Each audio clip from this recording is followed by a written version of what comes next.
Hey champions, and welcome back to the channel, to the place where we don't just train our bodies, we train our minds.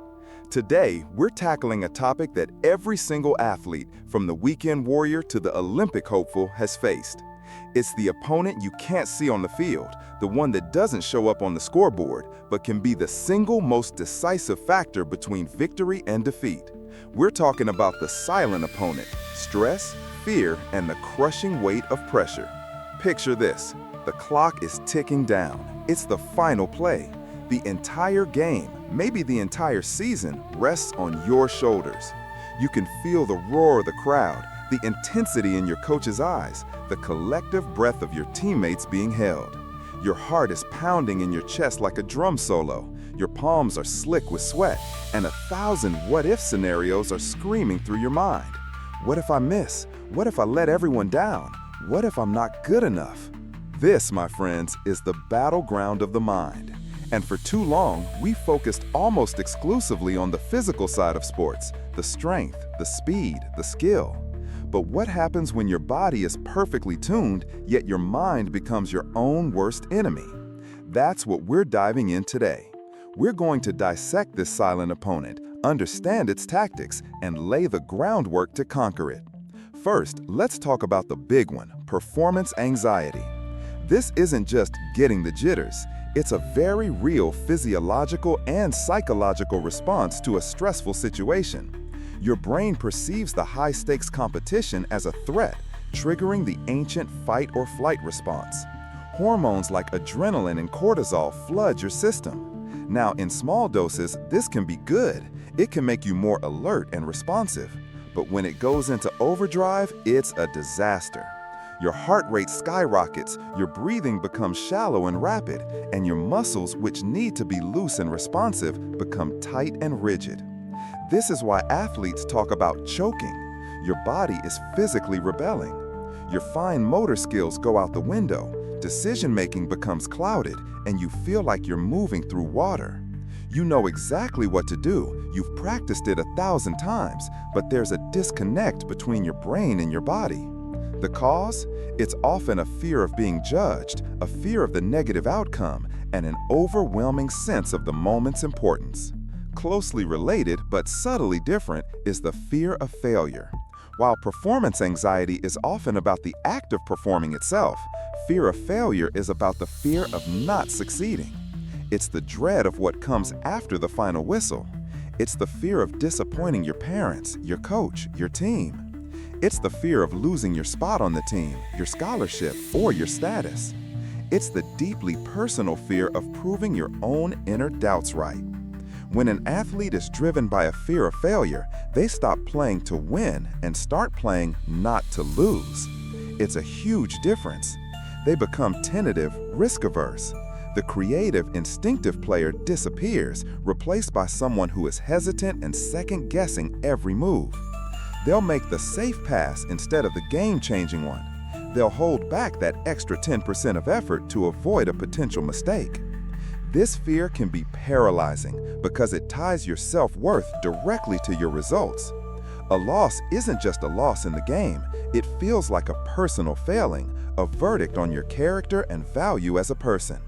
This mindset is not only detrimental to performance, it's a direct path to burnout and losing the love for your sport. And all of this is amplified by the third major factor, the immense pressure from expectations.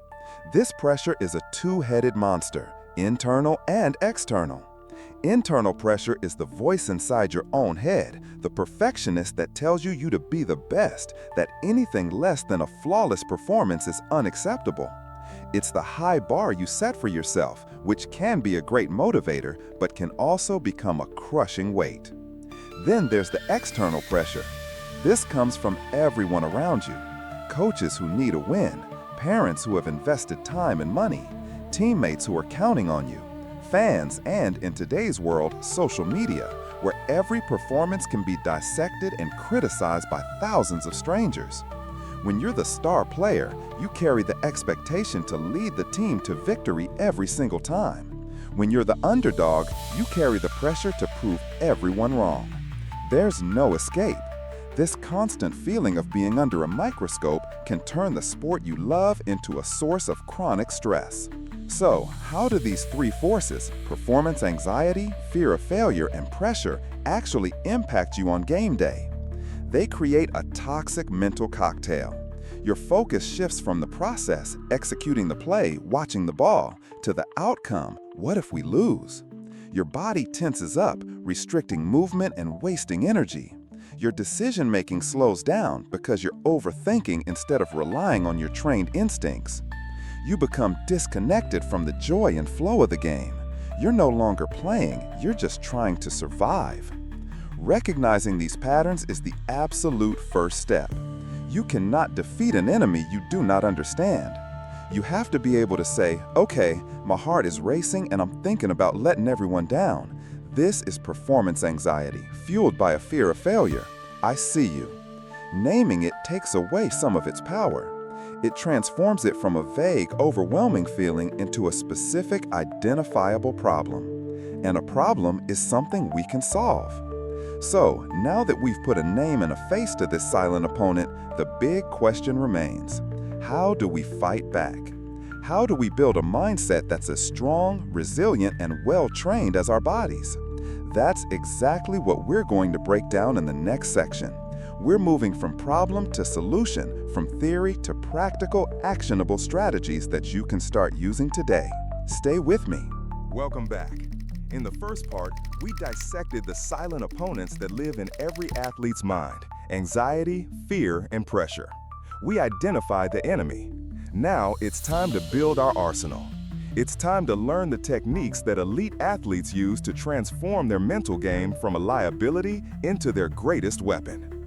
These aren't magic tricks, they are trainable skills, just like a perfect free throw or a powerful swing. Let's start with one of the most powerful tools in sports psychology: visualization. This is so much more than just daydreaming about winning. It's a structured, detailed mental rehearsal. The brain often has difficulty distinguishing between a vividly imagined experience and a real one. When you visualize correctly, you are literally creating and strengthening the neural pathways in your brain that you'll use during actual competition. Here's how to do it effectively. Find a quiet space. Close your eyes. Don't just see yourself making the perfect shot. Feel it with all your senses. What does the air smell like? Can you feel the specific texture of the ball or the grip in your hands? What do you hear? The squeak of shoes on the court, the roar of the crowd, or maybe even the sound of your own breathing. Feel the physical sensation of your muscles moving perfectly in sync. Run through the entire sequence, from the moment you prepare to the moment you succeed. But here's the pro tip: don't just visualize perfect success. Also visualize yourself encountering a challenge, a bad pass, a missed shot, and then visualize yourself reacting positively. See yourself taking a deep breath, resetting your focus, and executing the next play flawlessly. This builds not just confidence, but resilience. You're training your brain to stay calm and effective even when things don't go perfectly. Next up, a technique that has become a cornerstone for high performers in every field: mindfulness and breath work. Anxiety and fear drag your mind into the future.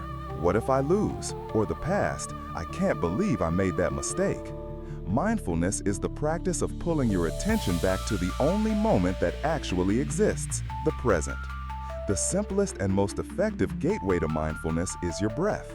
When you feel that wave of anxiety rising, the racing heart, the shallow breathing, you can consciously take back control. A fantastic technique is called box breathing. It's simple. Inhale slowly for a count of 4, hold your breath for a count of 4, exhale slowly for a count of 4, and hold at the bottom for a count of 4. Repeat this cycle 4 or 5 times. This simple act has a profound physiological effect. It stimulates the vagus nerve, which activates your parasympathetic nervous system, your body's rest and digest system. It literally calms you down from the inside out, lowering your heart rate and clearing your mind. You can do this on the sideline, between points, or even in the middle of a play. It's your personal reset button, bringing your focus away from the what-ifs and back to the what is. Now, let's talk about the conversation you're having with yourself. This is positive self-talk and reframing. Every athlete has an inner voice, but is yours an inner critic or an inner coach? The inner coach says, "Don't mess this up. Everyone is watching. You're not good enough."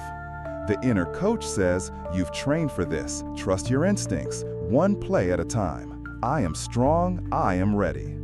The key is to first become aware of your negative self-talk and then to actively challenge and reframe it. When you catch yourself thinking, "I can't do this," stop. Reframe it. "This is a tough challenge and I have the skills to meet it."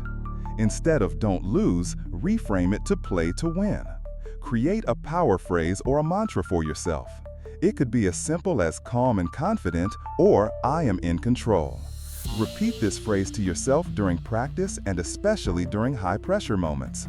You are literally rewiring your thought patterns to build self-belief and drown out the voice of fear. Let's tie some of these things together with our fourth strategy, building a pre-performance routine. Your mind and body crave consistency. A routine provides a sense of control and familiarity in an otherwise chaotic environment. It's a sequence of actions you perform every single time before you compete, which signals to your brain it's go time. This isn't about superstition like wearing the same lucky socks. It's about psychology. Your routine could include a specific dynamic warm-up, listening to a curated playlist that gets you in the right headspace, a few minutes of visualization, and some deep breathing exercises. It's your personal launch sequence. By making the lead-up to a competition automatic, you eliminate the mental space where anxiety and doubt can creep in. You're not thinking, "Am I ready? Am I nervous?" You're just executing your routine one step at a time until you step onto the field in a state of focused readiness. Host. The battle for your mind doesn't just happen on the field. It happens every single day. It's in the way you prepare, the way you breathe, the way you talk to yourself. These strategies, visualization, mindfulness, positive self-talk, and pre-performance routines are your training regimen for mental toughness. Your mind is a muscle. The more you exercise it, the stronger it will become. You will not eliminate stress and fear entirely, and you wouldn't want to. They are signals, but you can change your relationship with them. You can learn to use them as fuel, to acknowledge them without letting them take control. You have the power to master your inner world, to become not just a physically gifted athlete, but a mentally resilient champion. The journey starts now. Host, if you found these strategies helpful and want to continue building your mental fortitude, do us a huge favor. Hit that like button, share this video with a teammate or a coach who needs to hear it, and leave a comment below with your own go-to technique for handling pressure. And most importantly, if you haven't already, subscribe to the channel and hit the notification bell so you never miss an upload. We're dedicated to helping you achieve peak performance in sports and in life. Thanks for watching, champions. Now go out there and win the game within.